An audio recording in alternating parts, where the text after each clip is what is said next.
جو بندہ تہجد پڑھنے لگے اس کو کسی وظیفے کی اور تعویذ کی ضرورت ختم ہو جاتی ہے، اس لیے کہ ہمارے مرشد سیدنا مخدوم اشرف جہانگیر سمنانی رضی اللہ تعالیٰ عنہ فرماتے ہیں رات کے آخری حصے میں جاگ کر عبادت کرنے سے مجھے جو مرتبے ملے وہ کسی وظیفے سے نہیں ملے، کسی نفلی عبادت سے نہیں۔ روزی نہیں ملتی، رات کے آخری حصے میں تہجد پڑھ کے گڑ گڑانا سیکھو۔ بیٹی کو رشتہ نہیں آتا، رات کے آخری حصے میں تہجد پڑھ کے گڑ گڑانا سیکھو۔ گھر میں برکت نہیں ہے، رات کے آخری حصے میں تہجد پڑھ کے گڑ گڑانا سیکھو۔ تہجد کی فضیلت اگر لوگوں کو پتہ چل جائے تو لوگ سونا چھوڑ دیں۔ اسی لیے آپ دیکھیں اللہ کا کوئی بھی ولی آپ دیکھیں، آپ کبھی اس کو رات کو جلدی سوتے نہیں دیکھیں۔ روزانہ دینی معلومات حاصل کرنے کے لیے چینل کو ابھی سبسکرائب کریں، ہماری ویڈیو کو لائک اور شیئر لازمی کریں کہ اے محبوب آپ تہجد کا اہتمام فرمائیں۔ وَمِنَ اللَّيْلِ فَتَہَجَّدْ بِهِ نَافِلَةً لَكَ، اے حبیب آپ تہجد پڑھیے۔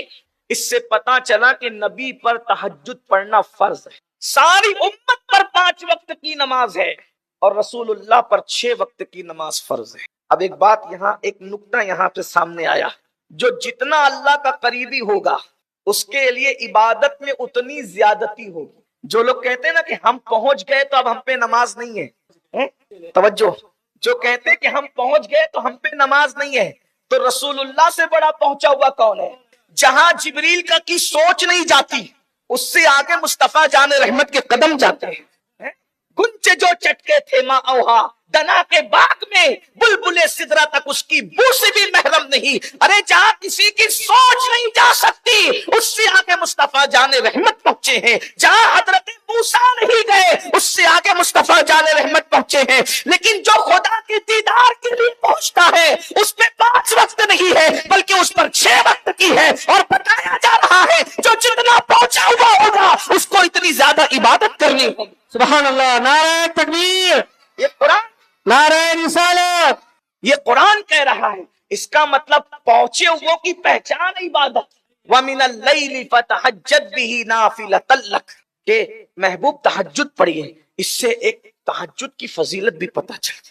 جو بندہ تہجد پڑھنے لگے اس کو کسی وظیفے کی اور تعویذ کی ضرورت ختم ہو جاتی ہے، اس لیے کہ ہمارے مرشد سیدنا مخدوم اشرف جہانگیر سمنانی رضی اللہ تعالیٰ عنہ فرماتے ہیں رات کے آخری حصے میں جاگ کر عبادت کرنے سے مجھے جو مرتبے ملے وہ کسی وظیفے سے نہیں ملے، کسی نفلی عبادت سے نہیں ملے، بلکہ ایک جملہ ذہن میں رکھیں، جو رات کے آخری حصے میں جاگ کر عبادت کرنا سیکھ جائے اس کی قسمت کبھی نہیں سو سکتی۔ جو رات کے آخری حصے میں جاگ کے عبادت کرے گا اس کی قسمت ہمیشہ جگتی رہے گی۔ بس میں آپ سے اتنا ہی کہنا چاہتا ہوں، روزی نہیں ملتی، رات کے آخری حصے میں تہجد پڑھ کے گڑ گڑانا سیکھو۔ بیٹی کو رشتہ نہیں آتا، رات کے آخری حصے میں تہجد پڑھ کے گڑ گڑانا سیکھو۔ گھر میں برکت نہیں ہے، رات کے آخری حصے میں تہجد پڑھ کے گڑ گڑانا سیکھو۔ مگر یاد رکھنا تہجد ہمارے لیے نفل ہے اور اسی کی یہ نفل قبول ہوتی ہے جو 5 وقت کی نماز پڑھتا ہے، ورنہ نہ فجر پڑھی نہ عشاء پڑھی اور تہجد گزار بن گئے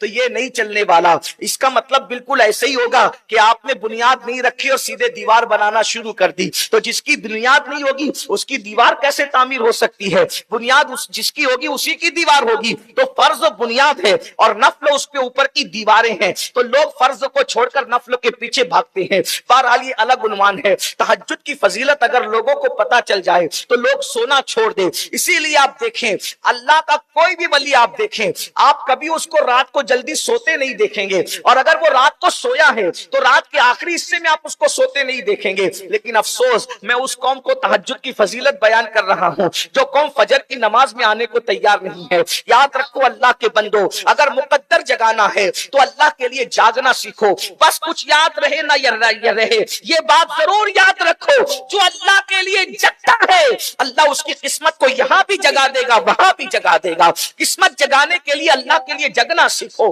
اللہ اکبر، تو قرآن کہتا ہے اے محبوب وَمِنَ اللَّيْلِ فَتَہَجَّدْ بِهِ نَافِلَةً لَكَ، آپ رات کے آخری حصے میں نفل کا یعنی تہجد کا اہتمام کیجئے، محبوب پہ فرض ہے۔ اور پھر فرماتے کیوں؟ عسا